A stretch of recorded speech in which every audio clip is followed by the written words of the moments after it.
is about the Ohrid Framework Agreement. It's about its perspectives. I get the thoughts for food you had in your papers.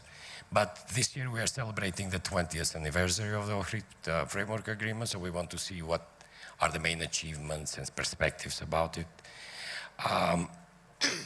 How did the Ohrid Framework Agreement impact the establishment and the functional democracy that is built in Macedonia, and how it impacted its internal and foreign policy making?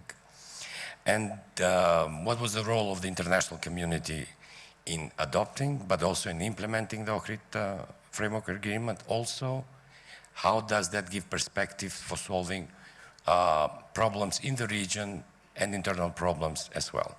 First, I would like to present, probably you know each other very well, but for the sake of the public, I would like to say, dear lady and gentlemen, it is an honor to have you here as the only female. On my left side is our first Deputy Prime Minister, Mr. Artan Grubi, and he's being Minister of the Ministry for Political System and Relations Between Communities. It has evolved from Secretariat for the implementation of the Ohrid Framework Agreement, so I think that the level of information and plans that are within that ministry are enormous. We have Mr. Alain Leroy, who was the special representative of EU in the period of 2001. I had the pleasure then to meet you during that process in Macedonia, and you assisted a lot and helped a lot the process of reaching an agreement in a period when there were some bad things happening around. Next one is Mr. Edward Joseph.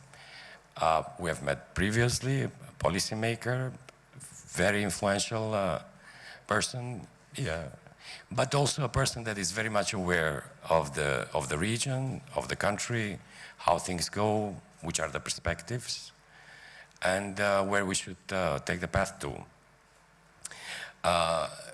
The fourth one, but the most important part of our group is Ms. Clarice Pastori, did I pronounce it right? From the OSCE. We haven't met very much before, but I presume from the elan and energy that you will have lots to say. The next one is Mr. Ervan Fuere, former EU ambassador in Skopje, a big friend of Macedonia, who even after finishing his mandate has remained a friend, comes and visits us often. We have the pleasure to hear his thoughts, his ideas, and also his joint vision for the country, which he loves and thinks her well. Mr. Alain Richard, Ambassador, Special Representative of France for the region, if I recall well. Familiar with the region, not just with Macedonia. It is important in this region and not to just pick up one country from the process. In order to understand what's going on in the region, you have to know the entire region. So I believe we will get some good ideas, good thoughts, and maybe some observations, how things went in Macedonia. We will have online Mr. Daniel Server from Johns Hopkins. Am I right, Ed? Yes. Okay. Yeah. The first time I met him, he was at the US Institute of Peace. Yeah, Johns Hopkins. A person very familiar with the region, involved in the region, and whose stance and thoughts are being very much presented through the media in the entire region of Southeast Europe. And we will get, Mr. Server will join us right away via the link, and we will get Lord Robertson around 4 p.m. because he's in another meeting. So let me invite you first, the keynote speaker, Mr. Artan Grubi, to give us his views, ideas, and maybe directions, please.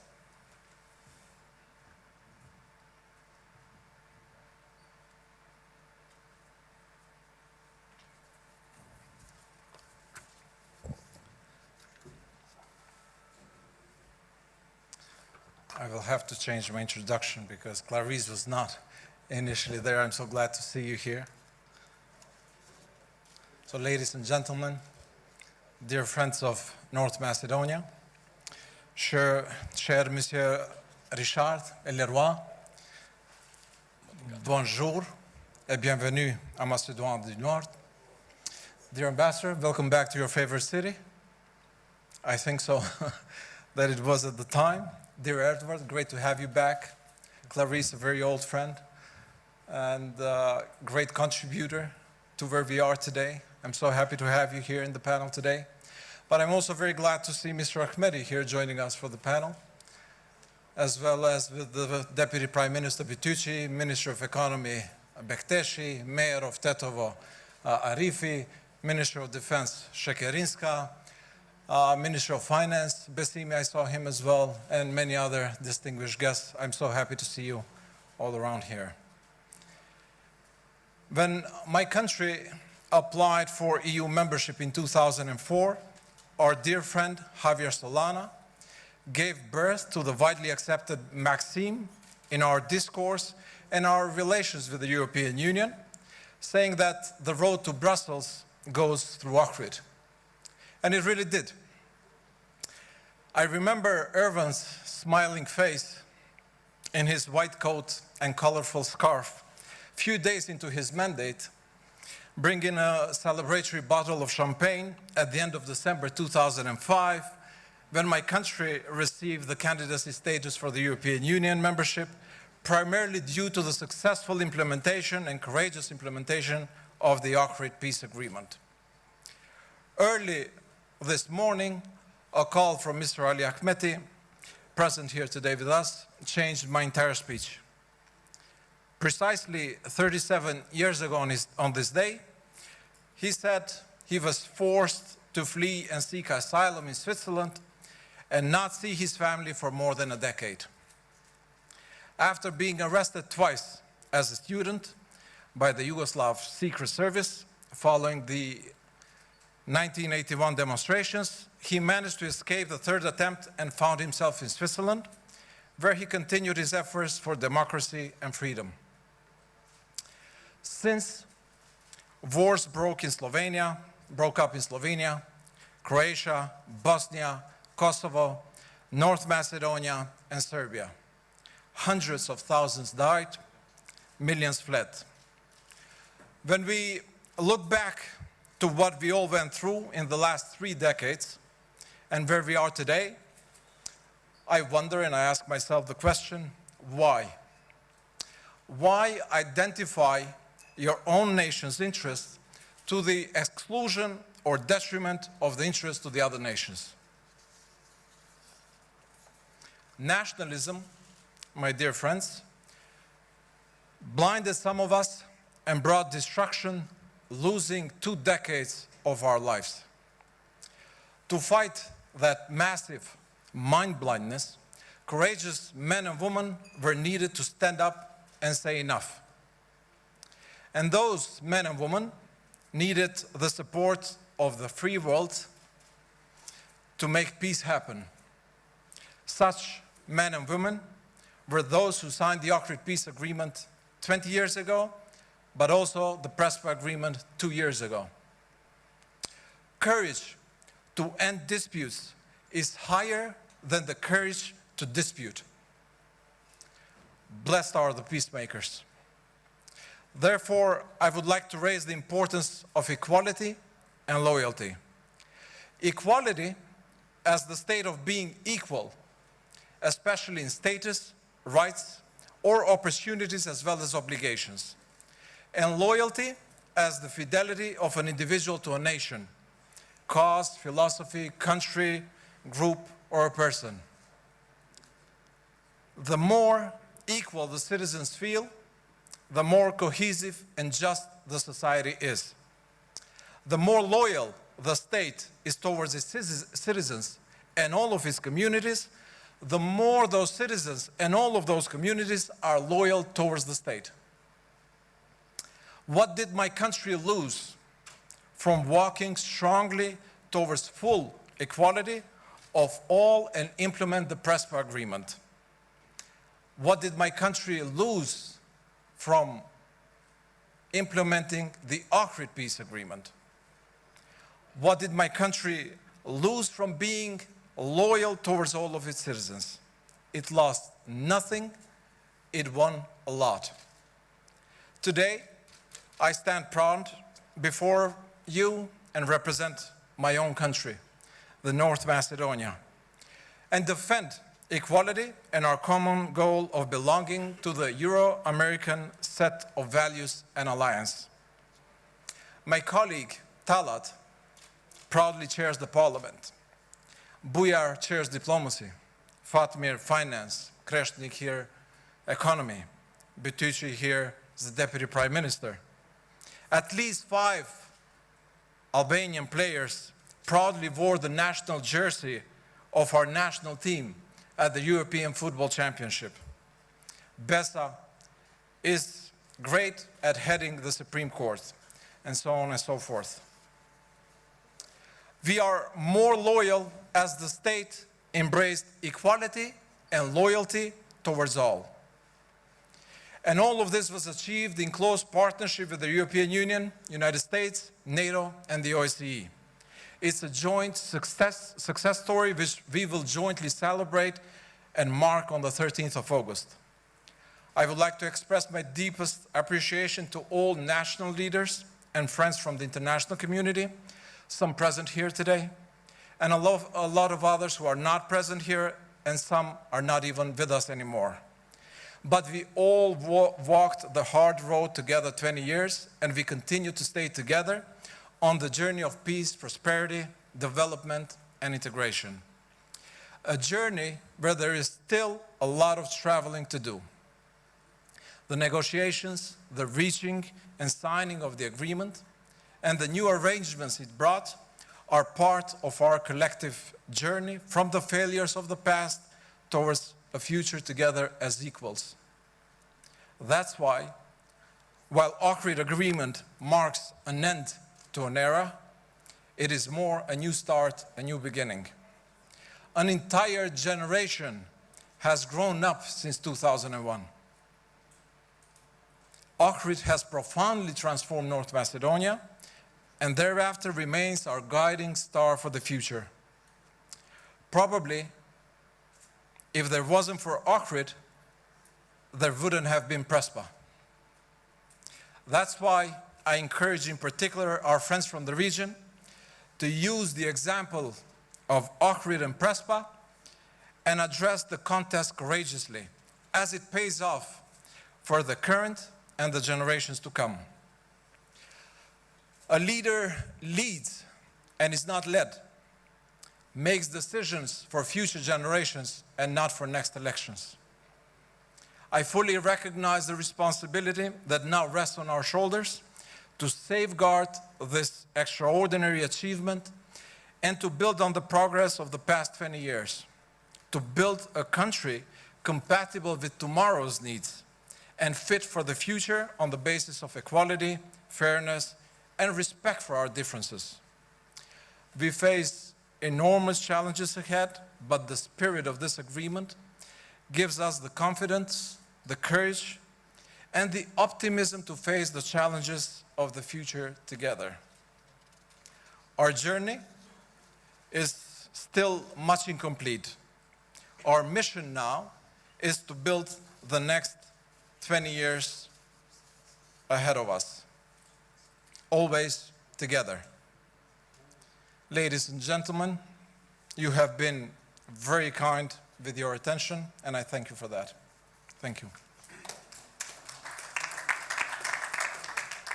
Thank you, Mr. First Deputy Prime Minister.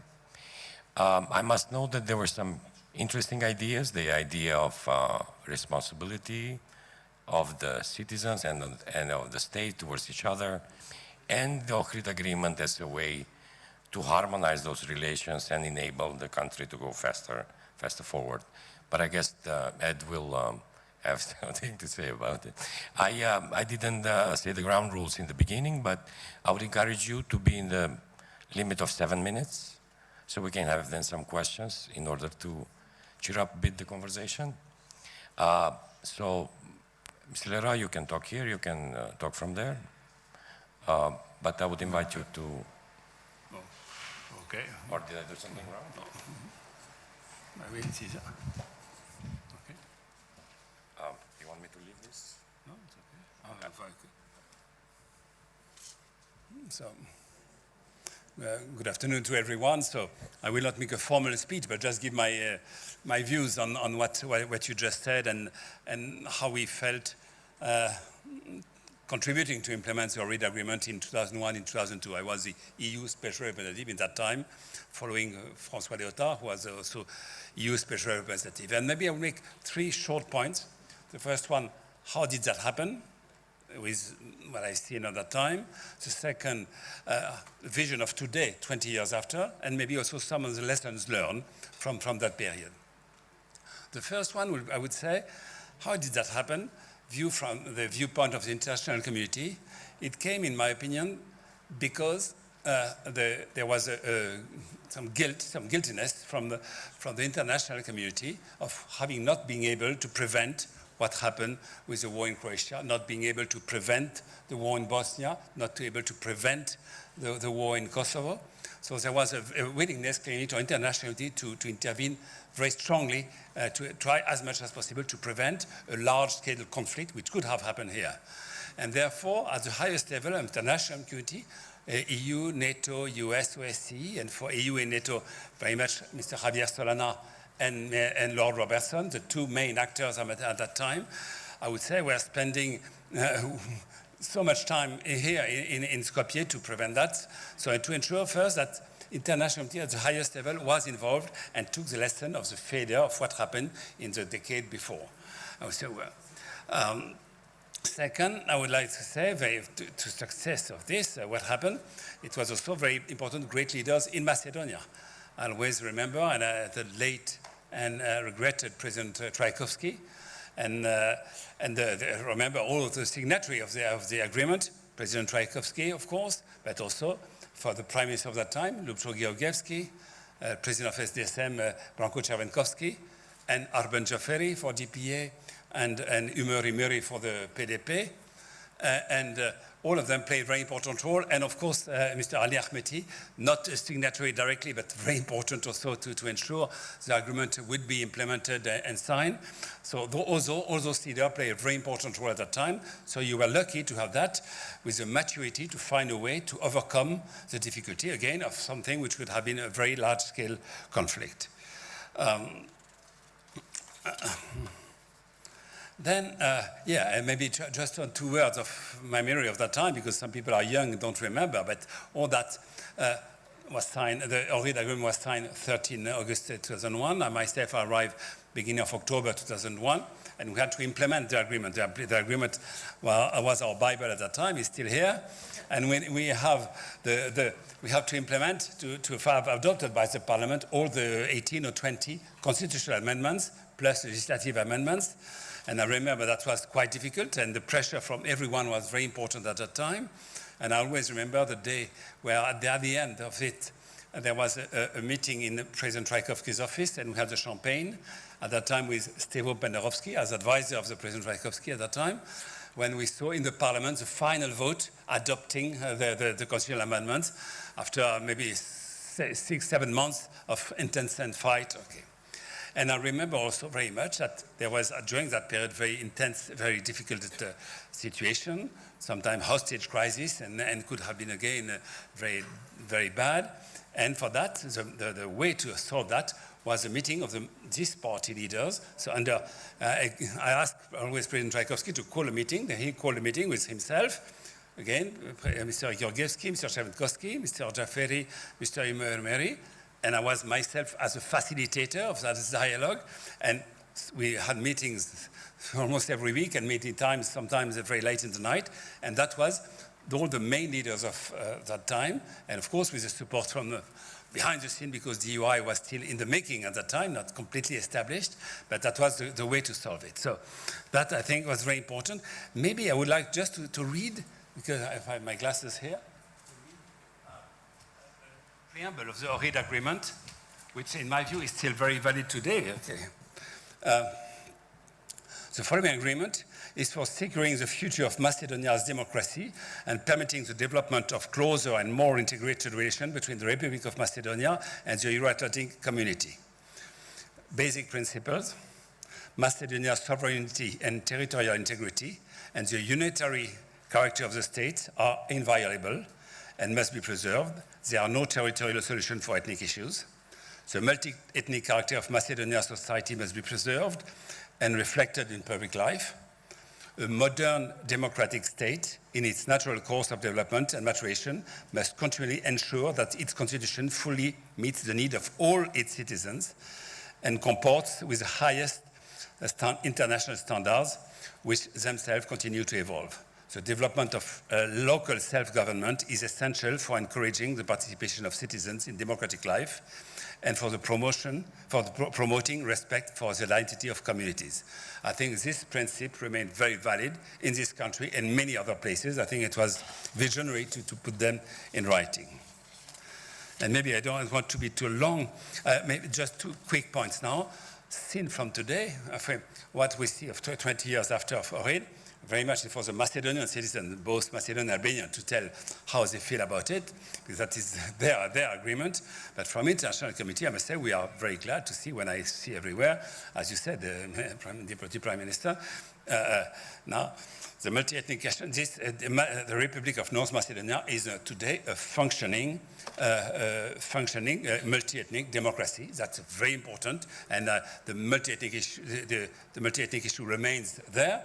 But I think everyone recognizes that the peace has been brought, and the question, I wouldn't say it's not solved, but yeah, I would say it's solved now. There is no more an issue about this question, and that very much thanks to Ohrid Agreement. And as you said, as Javier Solana was saying, the road to the EU goes to Ohrid Agreement. As you said, I don't develop the candidate status obtained in 2005, thanks to also to the very important work done by Radmila Šekerinska, was of course a consequence of what happened in Ohrid. That was of course very clear on that. And then I would like maybe to say one more word on compared to the other peace treaty, other agreement. It's clear that Macedonia in the Balkans is a clear functioning multi-ethnic democracy. It's clear at the same time other peace agreements like the Dayton Agreement is less functioning. We all know that. I think the way the international community and the Macedonians find the right way, not having an agreement like the Dayton, and also not having any kind of partition or bilateral state or binational state. I think the way has been now, and the fact that 20 years after there are still consensus on the implementation of this Ohrid Agreement, I think is very important. And among the lessons learned, because I've been already too long, I would say 2 or 3 things. First, lesson learned from international community. I would start with the EU. EU, and I still say, when in 1991, Croatia and Slovenia declared independence from the Yugoslavia, there was a difference, a discrepancy between the EU's view. Germany was in favor, France was against at that time. So the EU was divided, and being divided had no influence on the war in Croatia, and also very little influence on the war in Bosnia. And the fact, I think, for me, the Amsterdam Treaty, 99, arrival of Javier Solana, was able to, sorry? Amsterdam, but implementation 99, first appointment of Mr. Solana in 99, were able to have a united view on Europe. And for me, I remember Clarice was part of the EU team at that time.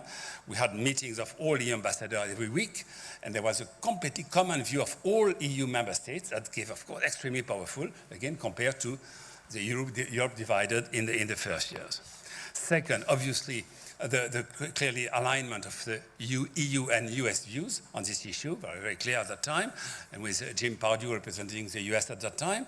But as Joseph said this morning, with different view, because the way of Macedonia shall go into Europe, so Europe has to make some requests to Macedonia and not the US. I follow what you said this morning, I agree, but we were completely aligned, and that's fine with that. Second, of course, international community was completely aligned. I said EU, US, but also NATO, OSCE. Lord Robertson was, of course, extremely important at that time. And then maybe the last thing I want to say upon the lessons learned, and who deserves the main compliments was very much the Macedonian authorities, the Macedonian citizens, because the implementation of this Ohrid Agreement was not obvious. It has been implemented globally in good faith. And that's very important. Now, because the agreement was implemented in good faith, I'm sure that helped a lot to give trust and confidence. Maybe it helped for the Prespa agreement for Greece to see that when Macedonians agree for a treaty, for a peace treaty or an agreement, they implement in good faith. And okay, it shows a sense of dialogue, as was said this morning, sense of compromise, maturity, for sure. And I would say what was in the Ohrid Agreement, decentralization, more power to local municipalities, equal representation, use of language.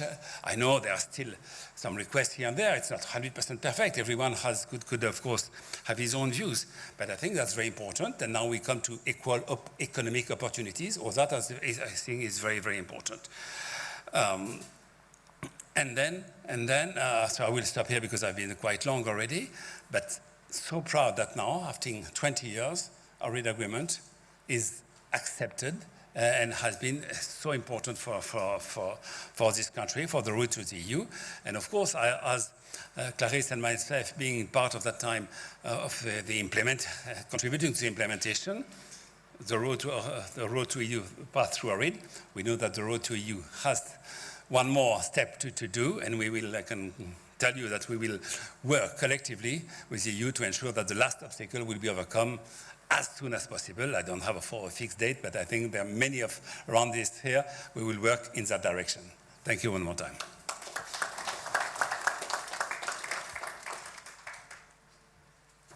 I thank you, Mr. Leroy. I think there are many points issued here. For me, one is important that the international community, after the slowness that it had in the previous conflicts in former Yugoslavia, reacted promptly, with good faith, but also with a clear vision where it wanted to go. And I think that's one of the main things. Thank you also for the insights. I had the pleasure in that period to accompany Mr. Imeri very often, and I know all the sweat and nerves that you spent moving. They were not always sitting in one table. You had to move from place to place, but the result is good, and I'm glad that you can see also the differences. We have done many years ago kind of an analysis between the Dayton, between Rambouillet and Ohrid. And Ohrid is the most advanced agreement because it talks about vision more than about technicalities which are present in the Dayton agreement. And Rambouillet something in between. Ed, you can speak from there if you want, but I would like to invite Ed, if you want. I can take notes for the reporter. I can come up to it. Whatever you want. Okay. I'll have to just tap you when it's close to 7 minutes. Sure. Okay. That's fine. Thank you. Thank you, Albert. Thank you for the generous introduction, and a pleasure to follow Alain Leroy, who performed such superb work here after the signing of the Ohrid Agreement. And I think it's time here after 2 decades to really put this into some context as to how far this country has come and these people have come in these 2 decades. It's really remarkable. And you may think, oh, well, this just only pertains to North Macedonia. But in fact, the signatories of this agreement and those who supported this agreement, like Ali Ahmeti there, answered a question, a fundamental question that the world struggles with all over. And that question is, how can people of different identity, different ethnicity live together? And it's a question the world struggles with. And even in the United States, we struggle with this question. And it has been answered admirably here in the Ohrid Agreement. And what I'm going to do here, also trying not to take too much time, is try to outline just how far this country has come through this agreement through 6 Ds. So they're all Ds. And just to run through them quickly: dangerous, diplomacy, design, difficult, the implementation difficult, destiny, and delivered. And let me run through those real quick and say, first of all, that I think people forget how dangerous the situation was. This is the Balkans. And as we know, this region had seen a lot of conflict, and this had the earmarks of another Balkan conflict. And the key element here I'll point to is the fear and displacement. That's always the key in the Balkans. The population is afraid. And there was movements from Tetovo, and there was movement from Skopje, Macedonians and Albanians, and you had that. And that was happening. That's very dangerous very dangerous when that process begins to happen. So it was, we should put this in a context. This was quite a tense and difficult. There was open clashes and confrontation, and it really could have gone a different way, and people should understand that. And I can remember how difficult it was also having meetings with the late Boris Tchaikovsky, and also with Stevo Penderovsky, with Radmila, and with Ali Ahmeti. We had a memorable meeting in Shipkovice, if you remember. And it was also not so easy and really quite tense in those times. So that's the first point, is just how dangerous this was at the time. The second, diplomacy. I couldn't agree more with Alain. It was a unified Western approach that brought this dangerous situation to an end. US and France, above all, working very closely, Francois Lyotard, with James Pardue, and also prior to that, under different rubric, was my good friend, Ambassador Bob Froelich, who also made efforts here, launched the whole process. But it was that unified effort that brought this conflict to an end. And why is that so important? Because it's so important today. That's all it really takes. Problem in Kosovo, as I've written, you can look at that if you like. It's just unanimity within the EU. That's all it takes. Kosovo, Bosnia, this region can be, all these ethno-national conflicts can be resolved, and this region can move forward. All of the countries that want to, NATO and the European Union as well. It is possible, and they've proved it here. Third, the design. The design of the Ohrid Agreement was superior. Do you know what was the key? One of the key elements, and it actually says it. It says it in the document, in one of the first paragraphs there. I think it's 1.3. No territory. It says in the agreement, territory is not a solution to ethnic conflicts. And that, if anyone ever complains here about the Ohrid Agreement, just say, have a look at Bosnia. Have a look at Bosnia if you don't like the Ohrid Agreement.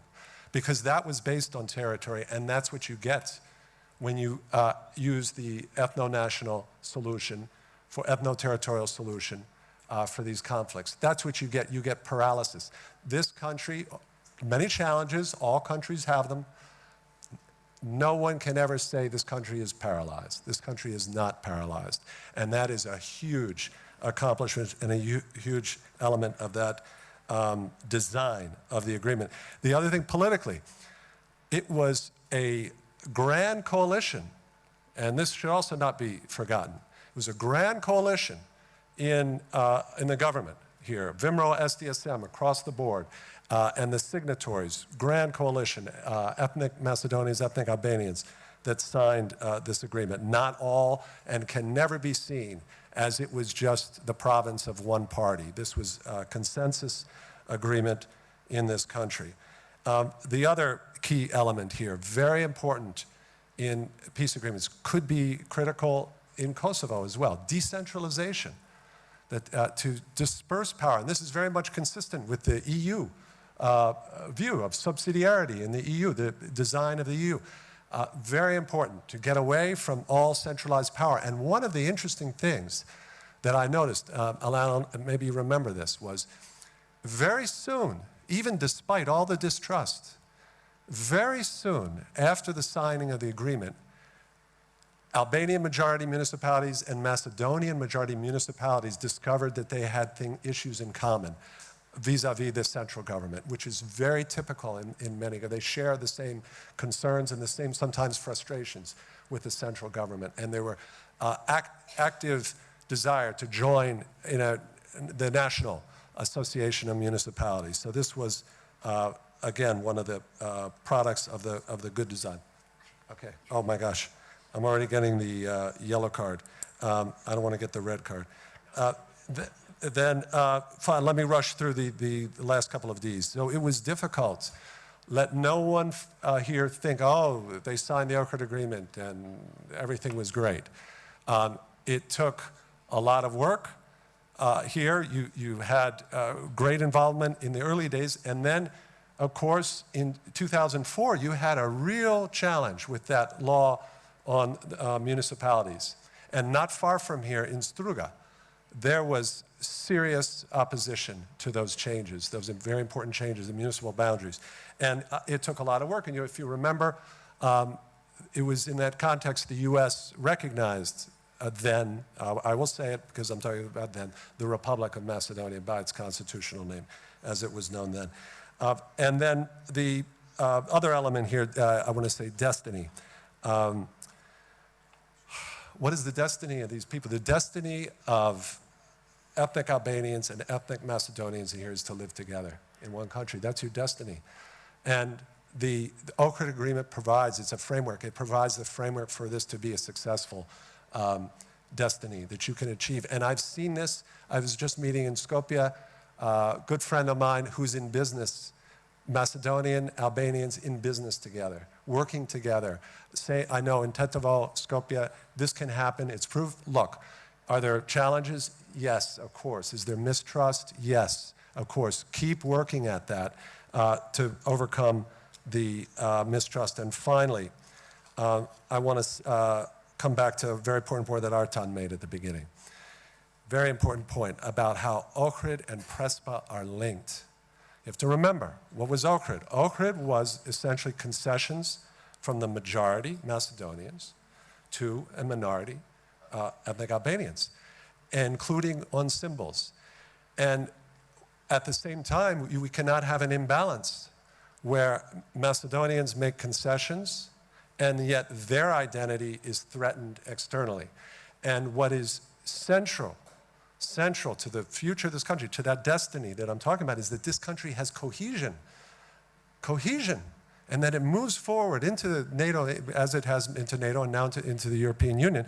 And that balance, that requires a balance, and that means European Union, US need, again, to work together on countries that are threatening and making demands on the Macedonian identity. And I salute the work of Foreign Minister Bujar Osmani to advocate in Bulgaria for the cause of protecting the Macedonian identity. And those were issues, you know, Alain, you remember we wrote about when I was here with ICG about the Macedonia's name and Macedonian identity. So this is, we have to maintain a balance, and we have to keep this country moving forward to the European Union. Thank you very much. Thank you, Ed. About the points, there were many. They were describing the entire process, and I think everybody got the right message. But I would also refer to your last message, that the US should be more involved. And we, you know, that in the period that we are passing through, we need a bit more of US here. And also we need EU to be in one line with US, and maybe what's happening to our country now to be unblocked and the process to go on. Because that's important not only for us, it's important for the region. As you said, good messages are relevant for the region, but bad messages as well. But I hope we're going to see all these 6 Ds in the report at the end, so we can take with us. Yeah. Now I'd like to give the floor to the only lady in the panel, Clarice, please. Thank you. Well, first of all, thank you for the invite, which was a bit ad hoc, and which I consider preemptive diplomacy, because some of us women who were involved in the Ohrid Framework Agreement and the implementation were already threatening to put up folding chairs here next and between the men to simply speak in between. In case you don't invite us, we impose ourselves. Luckily, we weren't forced to take these measures, and no need for crisis management in that sense. But I think it is important to realize and to acknowledge that the framework agreement was signed by men and by men only. But many women were involved in the background and behind the scenes. Some of them have today very significant roles in North Macedonia, and I'm really happy to see some of my old friends and female co-fighters like Radmila or Teuta in very significant positions in this country today. And the country deserves you, and they couldn't have anyone better than you in your positions. I think women are often active behind the scenes and more interested in the cause. And in this case, I think the cause was the rights of ethnic Albanians in a well-functioning democratic Republic of Macedonia, North Macedonia. And we did this in full loyalty and understanding of the issues. The agreement was signed by many men, but not by all men who were involved in it. I think some of you have already alluded to it. Obviously, Popado, who are not speaking here today, but you were very, very actively involved, not to speak about Ali Ahmeti and what is today Badi, without whom, obviously, there would not be any Ohrid Framework Agreement or any of the progress made since. And by the way, Ed, it's not called Chipkovica, it's Chipkovite, okay? As I said, Ohrid would never have happened without those people and without all of us.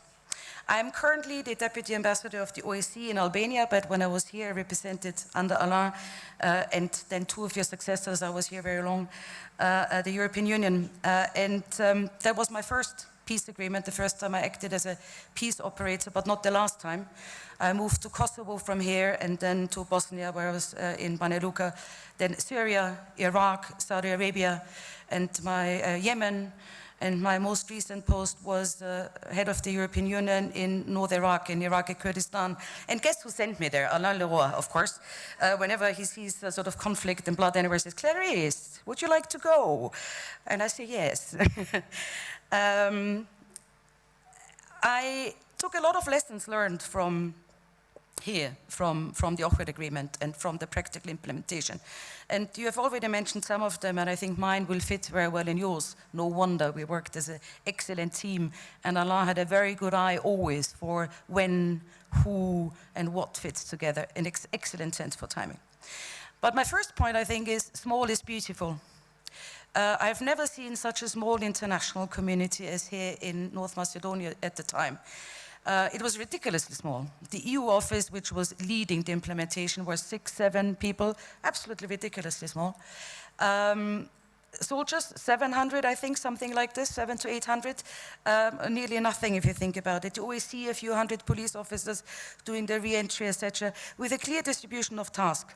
My task at the time, because many people are wondering why some people know me and others have never heard of me, my task were to lead the negotiations, particularly with the ethnic Albanian actors, and then particularly with Ali Ahmeti, and this is why I wasn't very visible, but very present.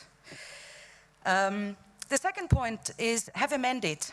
And I think two of you mentioned it already. We had a clear mandate. We knew exactly what we wanted.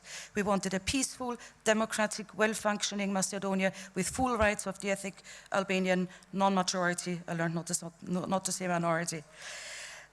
We also knew what our limits were, and we stick to them. And when we had to breach them, or when we thought we need to change course, we discussed it. We didn't simply impose things as international community. On every step on the way, our ethnic Macedonian partners were involved, as was Brussels, NATO, or anybody else. And our bosses had our back, and that is really important. I frequently see nowadays when there's a conflict, like do something policy. Do something is worse than do nothing. If you don't have a clear idea of what you want to achieve, then it's better not to do anything. And if you do something, then don't sort of wash your hands in innocence afterwards, but stick to it and back up your people on the ground. And talking on the ground brings me to the third point, act locally.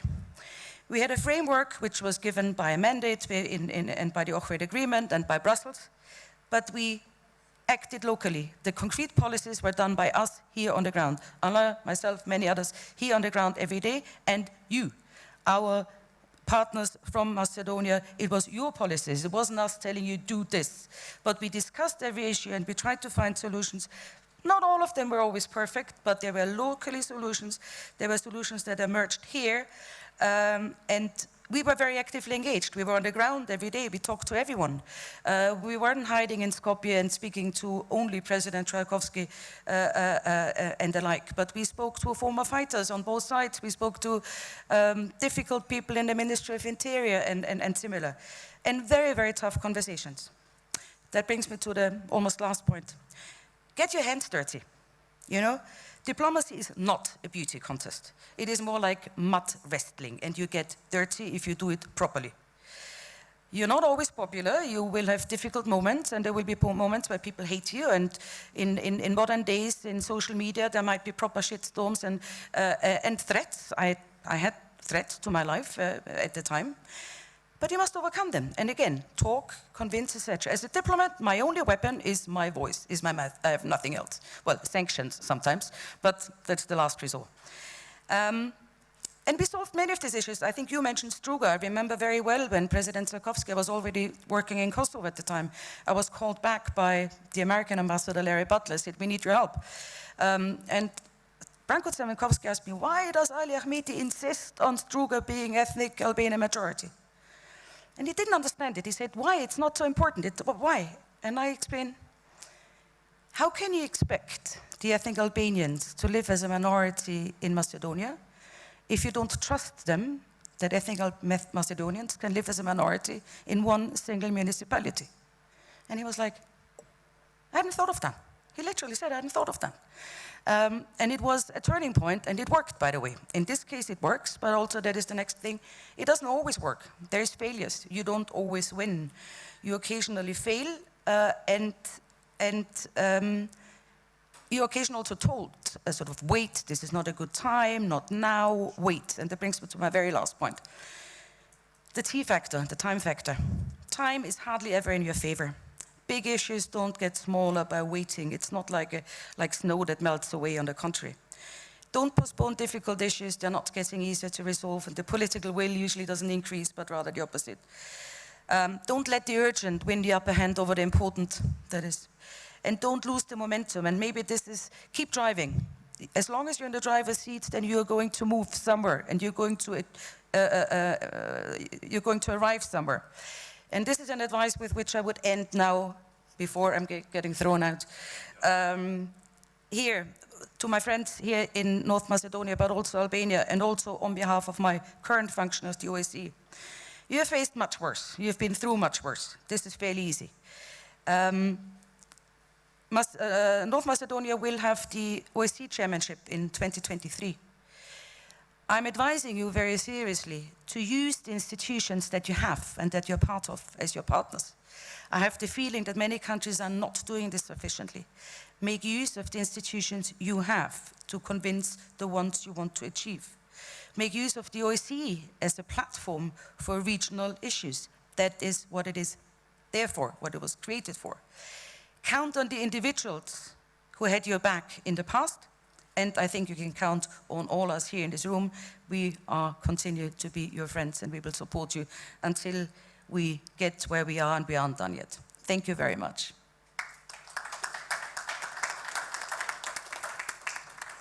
Thank you very much, Clarice. It was very hard to give you the notice because what you were saying was nice.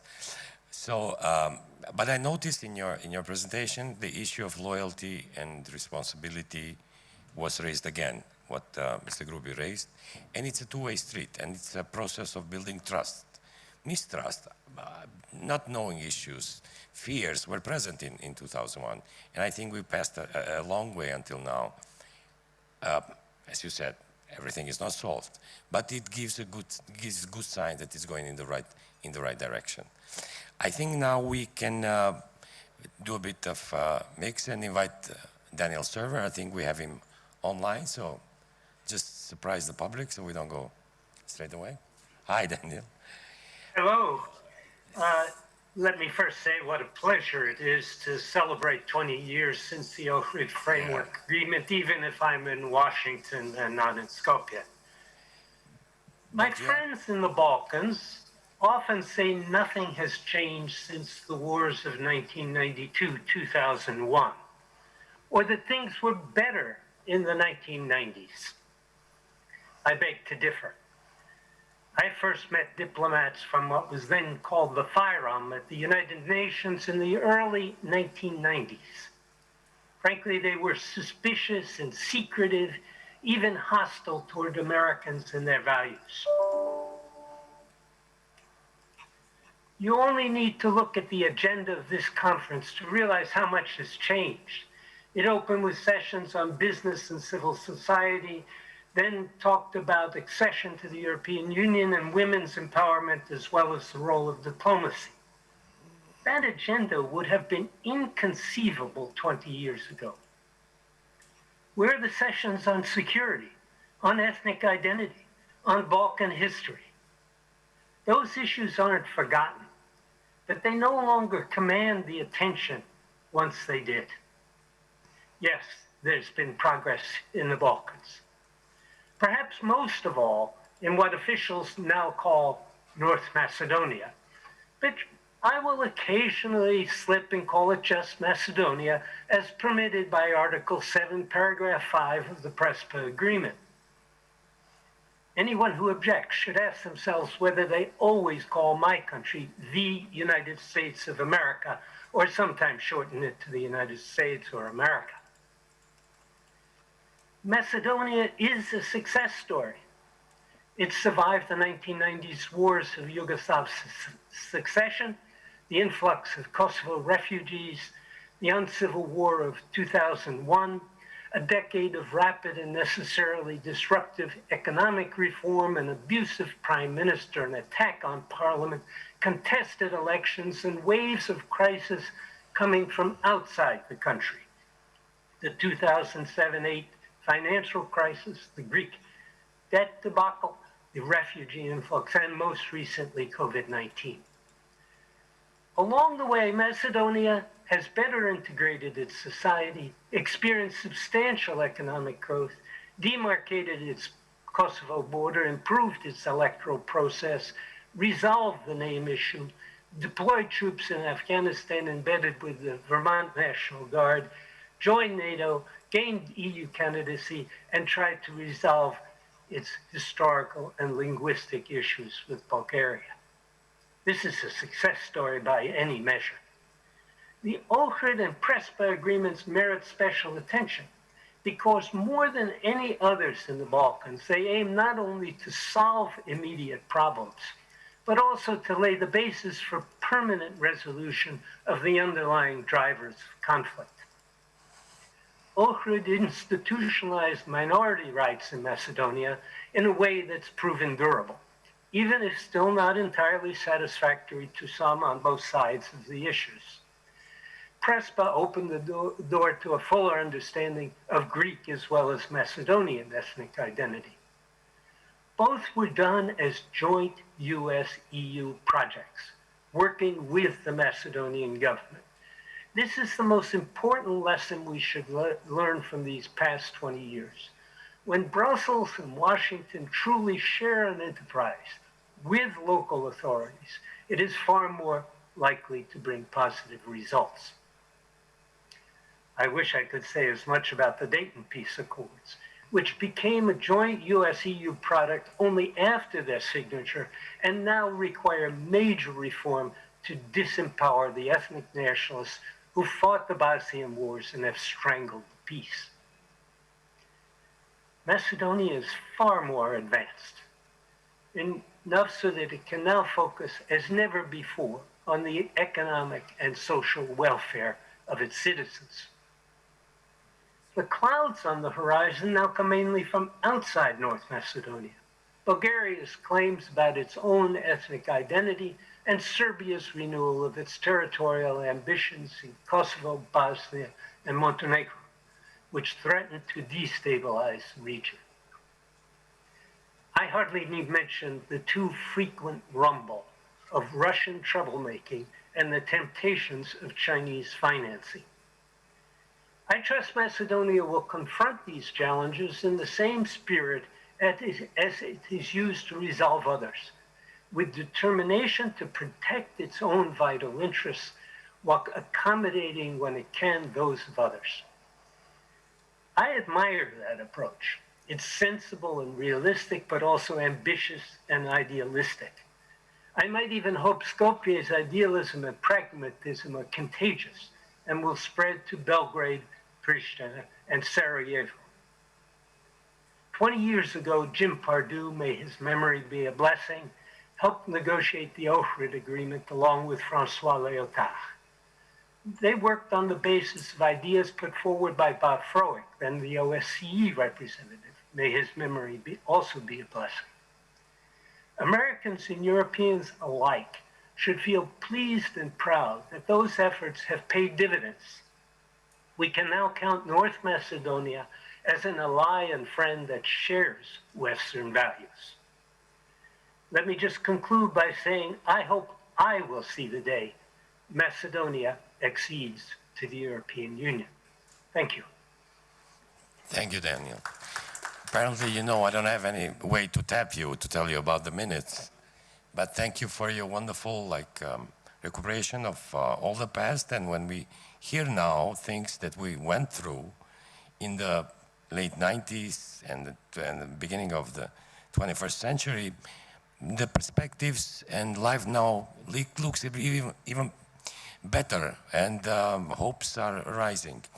But also thank you for raising the issue that the international community should come again jointly in passing obstacles as we have at the moment by our neighbor in the East. But I must say, as a youngster, when the Ohrid Agreement was signed, then everybody that had aspirations about territorial solutions in the region was disappointed. Once the Prespa Agreement was signed, everybody in the region, or even broader, that was presenting that their problem is unsolvable, thought twice. They were not pleased. So I think from that perspective, both the Ohrid and Prespa Agreement give a certain, how should I say, encouragement to the good people and the good forces to find solutions rather than to end up in endless talks without solutions. Now I'll have the pleasure to invite Lord Robertson. Thank you for having us. You are familiar with the region, you have been in the region, you have influenced the region. So please, please. Mr. Moderator, thank you so much for your welcome and for the chance to speak today. As you say, you were young at the time of the Ohrid Agreement, and we were all younger at the time of the Ohrid Agreement. But the memories of that period leading up to the Ohrid Agreement are still very fresh in my mind, and I'm sure very fresh in the minds of so many other people as well. I apologize for coming late to this discussion, and I hope that I haven't missed anything valuable, and I also hope I won't be crossing over territory that has already been dealt with by your other colleagues on the program. I want to make a few comments about the region as a whole. This evening, there will be more of a chance to talk about the Ohrid Agreement, the events that led up to it, and what they mean for the future. But I worry about the Western Balkans. It has been the seedbed for so much trouble over the years and is now a playground for mischief arising from geopolitical competition. Russia, China, Turkey, and others are all involved in this mischief. But it is in their interest and not in the interests of the people of the region itself. The West, that part of the world which still upholds the importance of democratic values, of free speech and free elections, of the rule of law, of private property, of mixed economies, of the separation of church and state, of building consensus and tolerance in free.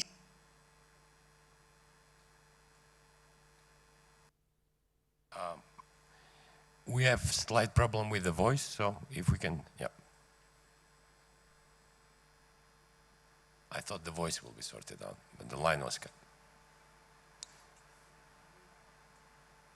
I apologize for my technology. I hope you get me now. I actually pressed the button to mute myself, something that many people have tried to do in the past. But as I say, we, the West, need to look and reflect on and be concerned about the Western Balkans, because the past has a nasty habit of becoming the future. So we, that ordered democratic group of states, have already invested hugely in the Western Balkans, because both in lives, in money, in time taken up and other priorities abandoned. So we have a stake in the region and an experience to tell us that when we disengage or walk away, bad things can and almost certainly will happen. We need to do a number of things then, in my view, to stop the rot and, to coin a phrase, take back control. First of all, we need to recognize our new vulnerabilities, demonstrated so vividly by the impact of the coronavirus.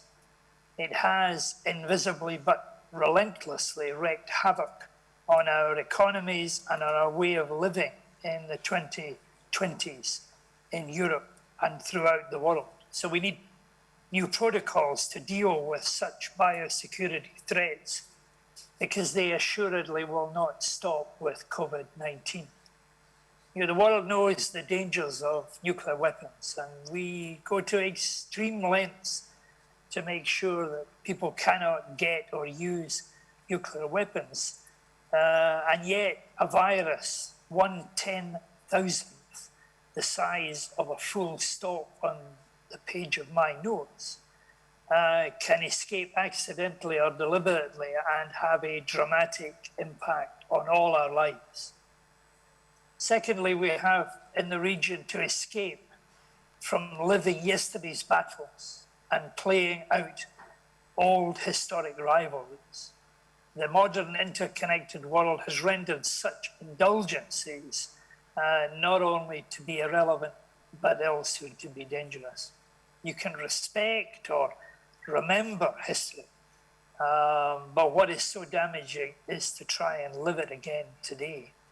And for those who would revel in the past, mind misdeeds and misbehaviors, I say, look at France and Germany. For goodness sake, look at France and Germany, given what has happened between these two countries in history. And now see the successful path of reconciliation, which has made both of these countries peaceful, stable, and very, very prosperous. So the lesson for the Western Balkans is there in clear sight.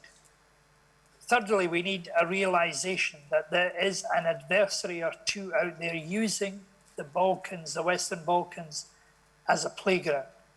The extension of the new geopolitical competition into this region is as damaging as it is inevitable. These players, the archbishops of authoritarianism, have no interest in the peaceful construction of a region at peace and enjoying prosperity. And in my view, they need to be confronted, and confronted soon. We, therefore, need to focus on those aspects of the Western Balkans where there is promise to come in the future. But we also need to watch any weakening of our democratic values which underpin our democratic societies. We can't be surprised if our adversaries try to exploit any vacuum that is created. If the rule of law is compromised, if corruption becomes systematized, if the free press is attacked and limited and other rights are compromised, then there will be new gaps that will be exploited and filled with poison as well. So we are now in the business, I hope, of building on agreements like the Ohrid Agreement and indeed the Prespa Agreement to build a prosperous region for the future.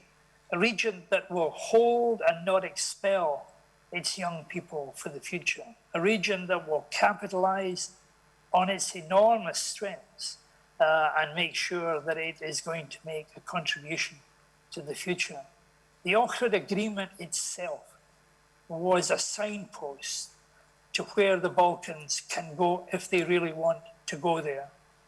The crisis of 2001 was almost an existential one for this country of North Macedonia. And yet the people of the country, led by President Tchaikovsky and by a lot of other people at the time, faced the threat to stability and peace in the country and built the Ohrid Agreement, which has provided the basis of 20 years of successful development. So the future won't be any less challenging than it was in 2001. It won't be any more dangerous if we get it wrong than it was in 2001. But the spirit of Ohrid is a spirit that I believe can underpin the future of North Macedonia and give it its rightful place in building a safe and prosperous Western Balkans as part of a safe and prosperous European continent. Thank you very much for your attention. Thank you, Lord Robertson. Thank you. Thank you also for rendering so clearly and sharply the priorities which should be in the region besides the Prespa and Ohrid Agreement.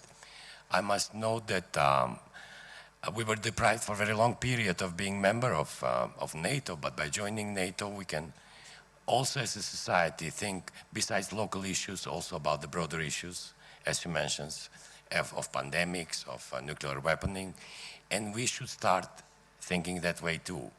As a recipients of advice and assistance, by joining NATO, we should be the ones also that help other regions globally to overcome their immediate issues. And secondarily, I think that by implementing fully both of those agreements, we give a good sign, a sign of hope for all the good people with goodwill in the region and broader, that things can be solved, regardless how impossible that sounds in the beginning. And I remember your first visits in 2001, they were much, the atmosphere was much more tense than, regardless how much work it was necessary, all of it was given, and it resulted, as you said, with the 20 years of peaceful and prosperous period. So thank you very much. Now I would like to invite Ambassador Erwan Fouré, person very known to the region, a person who loves the country. And about your background, I can talk maybe more than your 7 minutes that you talk. So please. Thank you very much. Thank you. And I feel very honored, very humbled, in fact, to be in the presence of so many distinguished people, both physically and virtually, who have played such a critical role in helping the historic agreement to see the light of day. My role in comparison was a very modest one. I arrived in November 2005 when the EU baton was passed on to me. The first issue that I saw immediately, which required particular attention, was the importance of implementation. Alain Leroy mentioned the importance of implementation, which is much harder sometimes than signing the agreement. It's not just particular to here. You see it in Northern Ireland with the Good Friday Agreement of 1998, which we are still implementing, or you see it in other post-conflict situations, Colombia, South Africa. But the implementation means that when problems arise, you have a framework which provides various solutions or options and so on. But there are two important elements that was brought home to me very quickly in this task of implementation. The first one was that personalities make a difference. Personalities matter. And a few months after I arrived here, we had elections, and there was new government, a new prime minister, whose approach to power was perhaps slightly different to what we would expect in Western democracies. His approach to dialogue was certainly not one that we would be used to. In other words, for him, power meant that the majority ruled. The minority didn't matter so much. So we had a huge task to convince the new Prime Minister that dialogue was critically important across the board, and critically important in all those aspects which were still relevant with regard to the Ohrid Framework Agreement implementation. So together with my American colleague and also our colleagues from the OSCE and NATO, we used to meet regularly every week. We had a huge job to convince the Prime Minister to meet with the leader of the main ethnic Albanian party that had received the over 60% of the votes in the 2006 election, who is here present. The first actual physical meeting between both leaders took place with a number of colleagues at the American embassy. And then the following day, in the evening, the second meeting between Mr. Gruevski and Mr. Ahmeti took place at the EU residence, and they were on their own. I don't know if it was the bottle of Irish whiskey or the Nelson Mandela's memoirs that I left on the table helped to break the ice, but the meeting had an important impact because they started the dialogue. And of course, I do remember, and I don't think I'm divulging any secrets when I say that the first question that Mr. Gruevski posed to Mr. Ahmeti was, why did you start the conflict in 2001? So you see that this meeting was so important to try to deal with the prejudices. And this is what we deal with a lot in implementation work of agreements. How to bring down the prejudices, how to bring down the barriers, how to build bridges. The second important aspect in the implementation that I quickly realized was of crucial importance here was the role of civil society.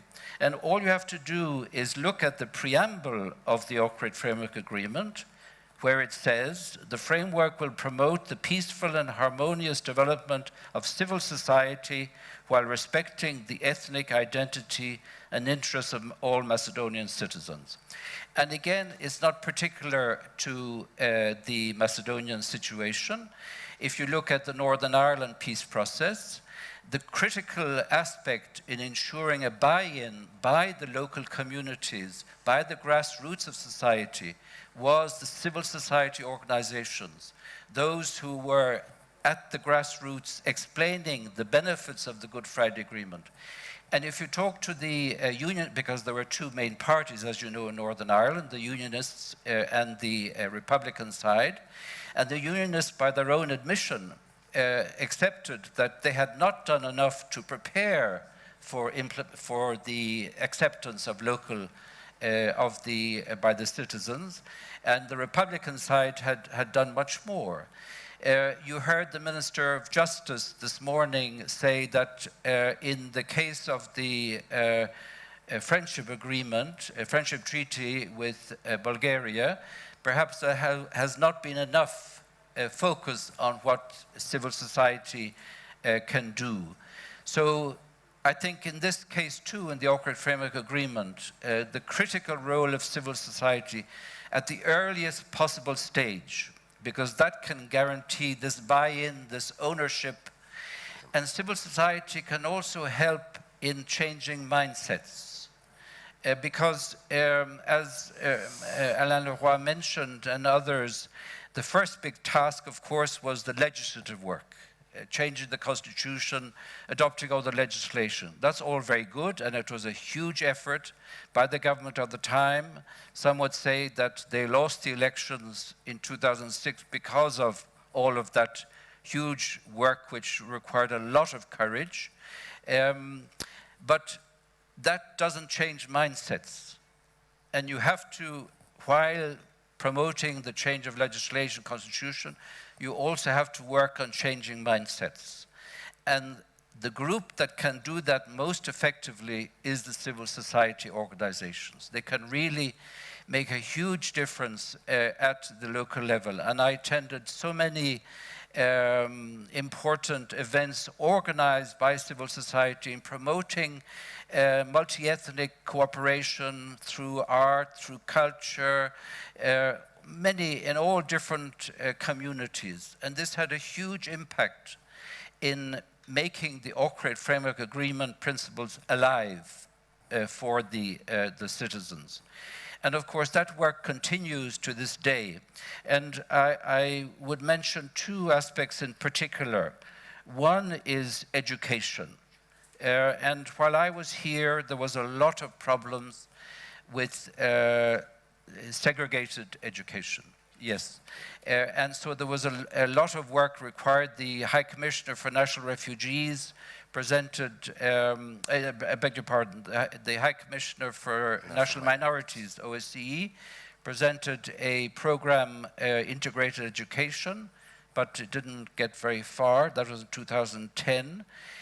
So civil society has done a lot of work in trying to promote multi-ethnic, intercultural education at the primary and secondary school level to make sure that students, teachers, communities come together at the local level so that you can really make the principles of multi-ethnic existence a reality on the ground.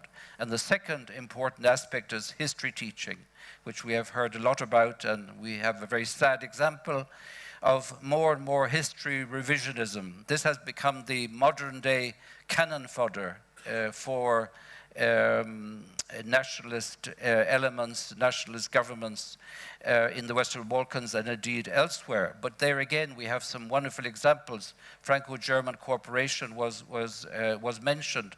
So history teaching is critically important to make sure that you again promote the principles that are embodied in the basic agreements, such as the Ohrid Framework Agreement. So from all of these reasons, the Ohrid Framework Agreement has played a huge role in society and continues to play a huge role in society here as an example for the future also. Thank you. Thank you, Ambassador. I thank you very much. First, I feel humbled by you emphasizing the role of the civil society in, let's say, soft measures, measures of building confidence, measures of building interethnic and intercultural cooperation, which are basically measures that allow those tough measures like constitutional changes and legal changes to get implemented much, much easier. And I think that in the lately, in the late 10 years maybe, the role of civil society is being recognized also by the citizens as we went through a process in the last 4 or 5 years. But also thank you for the insights on the difficulties that you were going through in the face of implementation of the Ohrid Agreement. And it also has the face of getting to know each other, going over the stereotypes, and learning how to not just coexist, but to work together and build a joint and prosperous future. And now, last but not least, Ambassador Alain Richard, please, you can talk from there or here. I have no micro. Okay. Oh, yes. Yes, I can speak from okay. here. Okay. I would like to add a few notes about how, from European capitals, we saw the situation and what we had to do at the time. We were just finishing an armed conflict in the Balkans. And we were still working on it because after the stabilization between Kosovo and Serbia, there were still significant outbursts of conflictuality and remaining risks. So we felt, especially thinking of the failure of Rambouillet 3 years before, we were really conscious that we had to be very determined and very energetic on this situation. Because if we didn't, we would find ourselves with the duty to act, and in the worst terms of mission for any military force, which is called interposition, because you have two enemies. There was a good diplomatic maneuver. Several of the actors have well described it. But I think I want to add, because I am a lawyer myself, and I usually distinguish two kinds of lawyers: the one who create obstacles and the one who lift, the ones who lift obstacles. And the clarity of the institutional frame permitting a better, a more equal representation and contribution of the communities was really well designed, in my view. It kept a unitarian state. I'm not saying this against federal states, but federal states in monoethnic countries are not a problem, like you experiment, or our German friends. But the choice of a unitarian state with a strong decentralization was, I think, a clear and intelligent choice. And it was well implemented globally. There is, and this constitution also was carefully designed to make political changes, political choices further possible. And it happened, by the way. There were changes of majority who happened peacefully in the country because the constitutional rules were balanced. These communities could live freely, feeling respected and contributing to the changes in the country. And I want also to remind that this country, among different obstacles, has realized serious economic progress in the 20 years. I have not looked for the figures, but I would say that the level of general income of the country must have increased by something like between 50, 60% since 2021.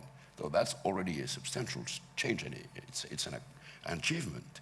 And of course, if you have that kind of dynamic, you are also helping your own communities to feel belonging and to feel interested in the destiny of the country.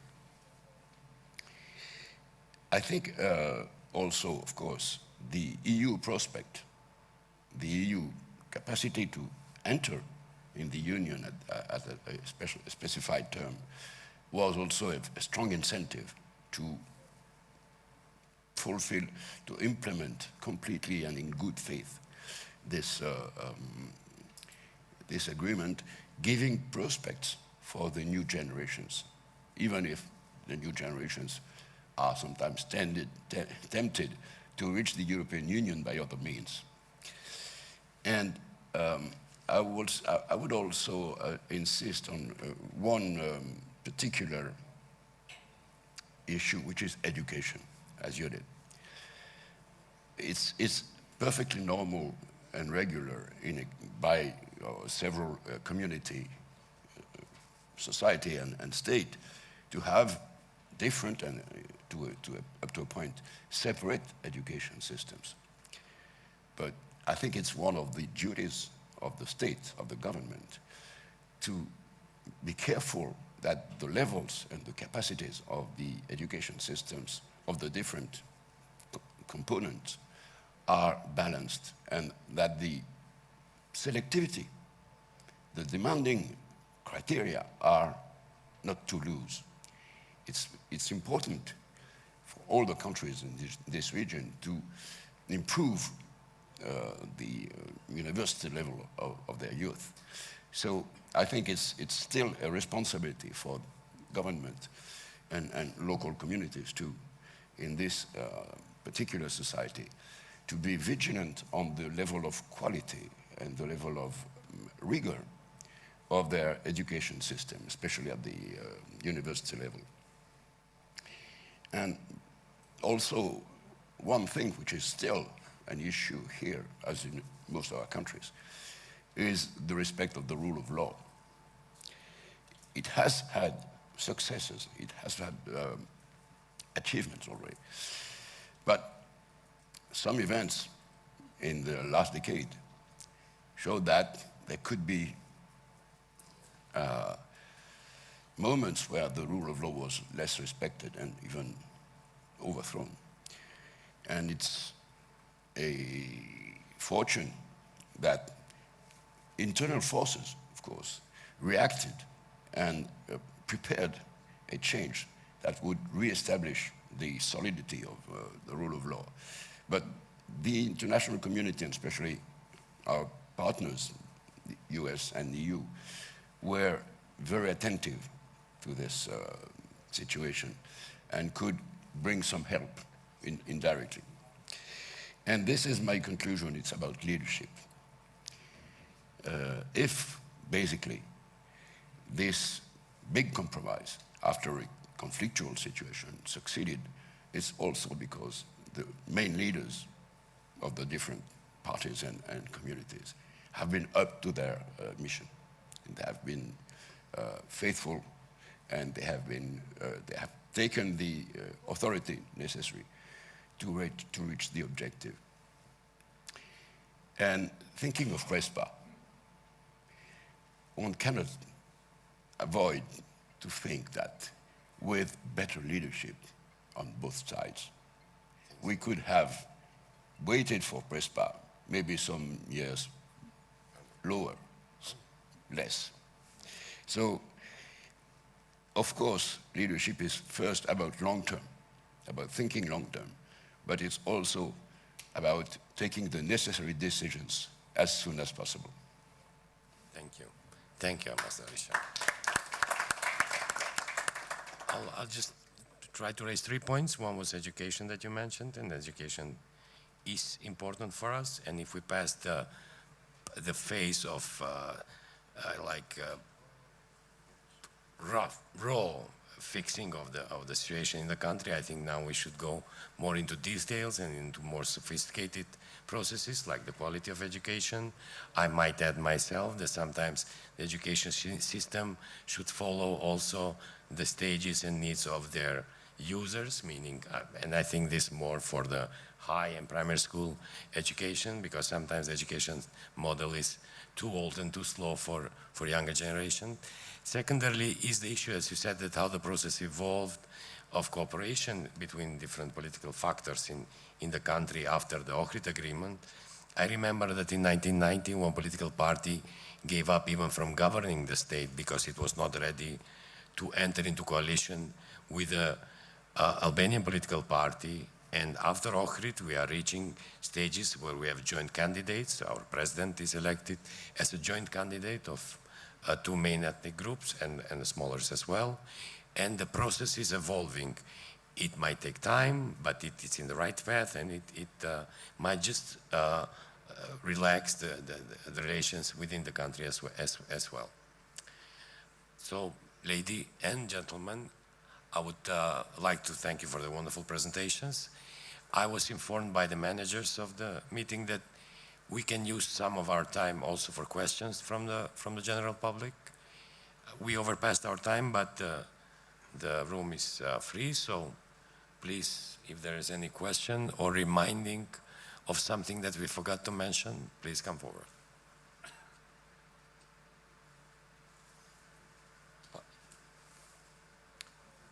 Yes. Is there any microphone? Je bez bona pitanja, to skali. Okay. The microphone is coming. Well, hello. My name is Samet Shabani, and I'm from Association for Civic Activism and Encouraging Social Responsibility, Horizon Civitas. And first of all, I want to thank you for the insightful remarks about your experiences from the past.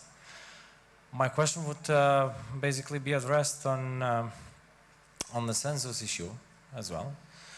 Given that in the near future we are supposed to have the new census, and given the new conditions that would have come up through the new census, and given the quantitative character of the Ohrid Framework Agreement with the percentages of ethnic communities within public institutions and so on, to what extent you believe that the Ohrid Framework Agreement in that case would maybe need some amendment or whatever would happen in that regard? So technically it would be like, my question is more about correlating within the Ohrid Framework Agreement reality and new realities that would have been approached by the new census. Thank you.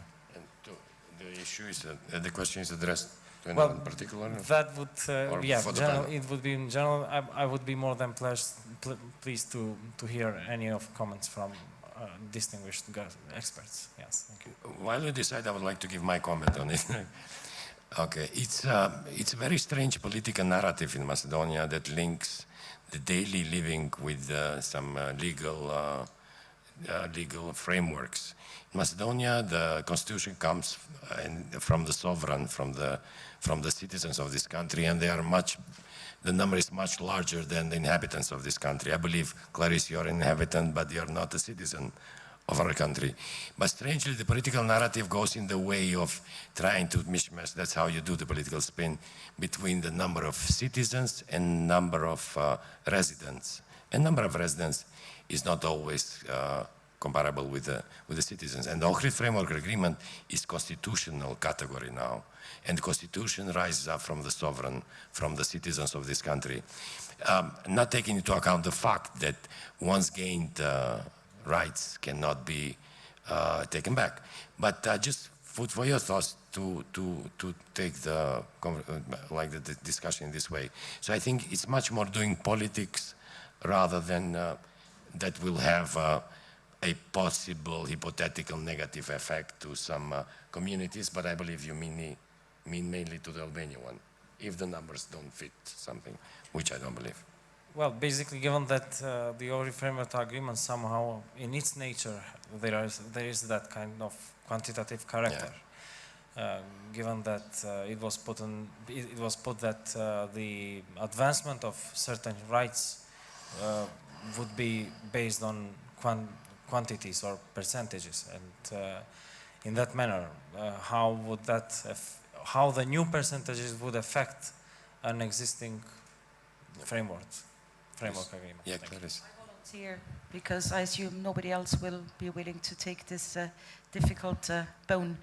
One, actually, when the agreement was formed, which was before our time, but still, and we looked it up, it was taken account of that there would be very few communities or areas which would be very rough on the 20% mark.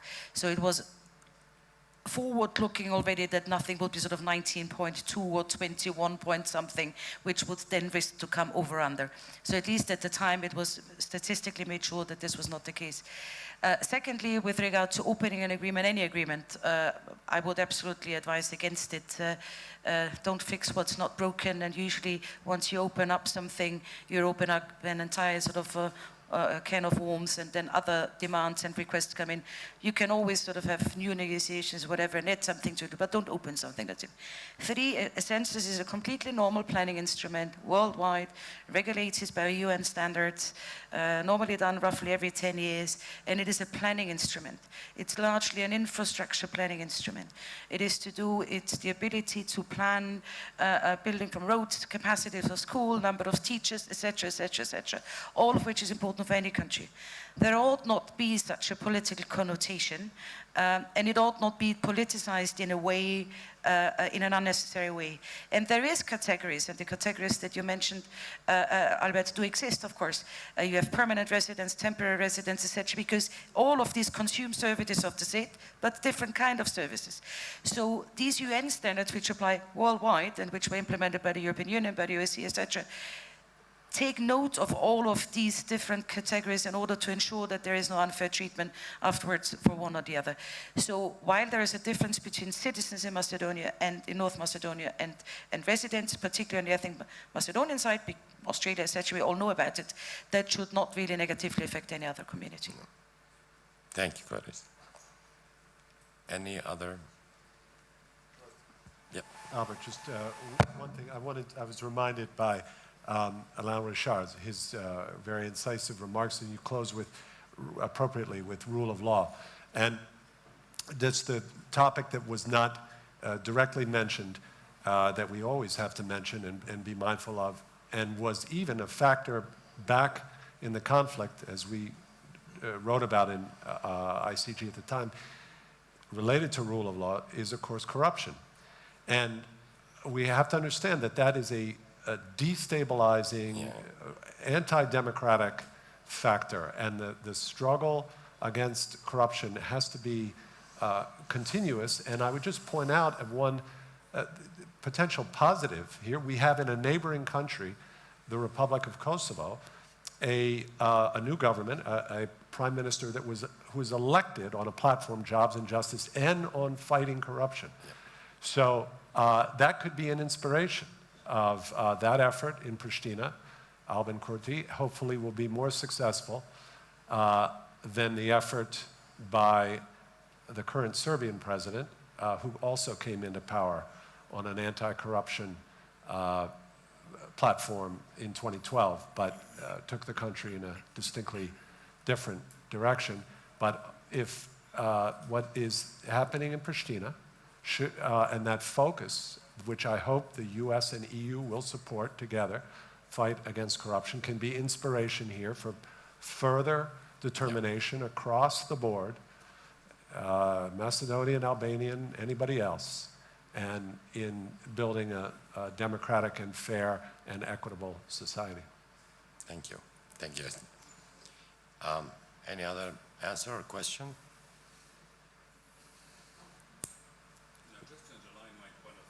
Martin Groby at the beginning when he said nothing was lost for the country with the Ohrid Agreement. A lot have been won. I think you said it. It's a very good summary of the Ohrid Agreement. And before we leave this room, I would just like to announce that the First Deputy Prime Minister would like to give an award to Mr. Ervan Foere, and it's in line with the 30th anniversary of independence, but I'll give the floor to Artan, so you can present the award as well. Thank you. Thank you, everyone, for your participation and your remarks. Very valuable. And many of you will meet again on the 13th of August, hopefully, at the event which will be held in Skopje. Listening to Ambassador Fuere at those meetings that he referred to. Yes, I forgot to mention that you were there too in another capacity, yes, sitting in the kitchen. Yes. So I really remember all of those meetings and all of those efforts to establish political dialogue in the country, which then led to subsequent elections and change of government, and further on, we know the entire story. But with the ambassador, we've had so many episodes of interesting elements, including some of the meetings, if you remember, dear ambassador, when you were switching cars. Yeah. And when all of the journalists were running after you to find out where you were and where you were meeting Mr. Ahmeti in difficult times. So you've done a lot. I think many people will be receiving awards because this year we're marking the 20th anniversary of the Ohrid Agreement, and at the same time we're marking the 30th anniversary of the independence of our country. So in sign of marking the 30th anniversary of our independence, the Ministry of Foreign Affairs and the government is recognizing many distinguished friends of our country, and that includes you, and I'm honored to present you with this plaque. Why me? Not only you, but many will also be receiving, so congratulations. Thank you. Thank you very much. Thank you. It's very kind. Thank you very much. Thank you, Anton. And let me, at the end, thank you all for the participation, for the effort you gave. But also, I would invite you to join this beautiful view of our lake and the atmosphere, and participate in other sessions as well. Thank you very much.